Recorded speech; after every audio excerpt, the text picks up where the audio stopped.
November 24, 2024 ఆదివారం మనం మదనపల్లి మార్కెట్లో టమోటో స్టాక్ అంటే దిగుమతి వచ్చి మనం ఎవరిలో తెలుసుకుందామండి. నేనుతో పోల్చుకుంటే దిగుమతి తగ్గిందా లేదా పెరిగిందా వేటర్ని ఎవరిలో తెలుసుకుందాము.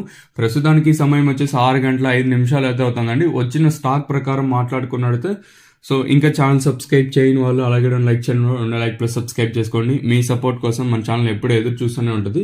సో ఛానల్ సబ్స్క్రైబ్ చేయడం మర్చిపోద్దండి, అలాగే లైక్ చేయడం మాత్రం మర్చిపోద్దండి. మీ సపోర్ట్ కోసం మన ఛానల్ ఎప్పుడు ఎదురు చూస్తూనే ఉంటుంది. సో ప్రస్తుతానికి స్టాక్ అనేది ఏ విధంగా వచ్చింది, ఏమి ఎట్లా మొత్తం ఏ వీడియోలో మాట్లాడుకుందాం. ఇంకా వీడియో విషయానికి వచ్చినట్టయితే మనం ముందుగా అంటే టీవీఎస్ మండీలని మాట్లాడుకుంటే ములకల చీరు మాట్లాడుకుందాం. ఈవెన్ 2 యాక్షన్లో కూడా సేమ్ ప్రైస్ అయితే కంటిన్యూ అయ్యని చెప్పొచ్చు. 2, 3 యాక్షన్ కూడా ఇంకా ఒక 10, ఇంకా 20, 30, 40, 50 రూపాయలు కొంచెం లాస్ట్కి వచ్చేసరికి కొంచెం అటు ఇటుగానే జరిగింది ములకల చీర వచ్చేసి. ఇంకా స్టాక్ విషయానికి వచ్చినట్టయితే మనం ముందుగా టీవీఎస్ మండీలని మొత్తం మాట్లాడుకున్నట్టయితే పెద్దగా మార్పు అయితే లేదు. ఒక 5 ఇంకా 10% కొంచెం అటు ఇటుగా దిగుమతులు అయితే వచ్చాయండి. 6 గంటల 6 నిమిషాలు ప్రస్తుతానికి అయితే అవుతుంది. ఇప్పటి వరకు వచ్చిన స్టాక్ ప్రకారం అయితే పెద్దగా మార్పు అయితే లేదు. అంటే భారీగా కాకపోయినా ఇంచుమించు నిన్నట్లాగానే ప్రస్తుతానికి అయితే స్టాక్ అయితే ఉంది. అలాగే జీపీఆర్ మండీలని మొత్తం మాట్లాడుకున్నా కూడా ఇంచుమించు నిన్నట్లాగే స్టాక్ అయితే ఉంది. మరి ప్రైస్ అనేది తక్కువగానే ఉంది ప్రస్తుతానికి వచ్చేసి.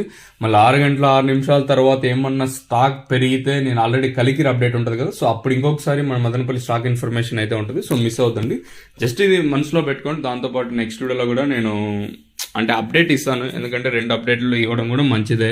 ఎందుకంటే ఒక్కొక్కసారి ఎవరు ఇచ్చిన స్థాయిలో స్టాక్ ఒక్కొక్కసారి వస్తుంది, ఒక్కొక్కసారి రాదు, అది మనం దానికి ఏం చేయలేము. సో ప్రస్తుతానికి మాట్లాడుకున్నట్టయితే పెద్దగా మార్పు అయితే లేదు. మరి ప్రైజెస్ అంటే ధరలు అనేది ఏ విధంగా వెళ్తాయి చూడాలి.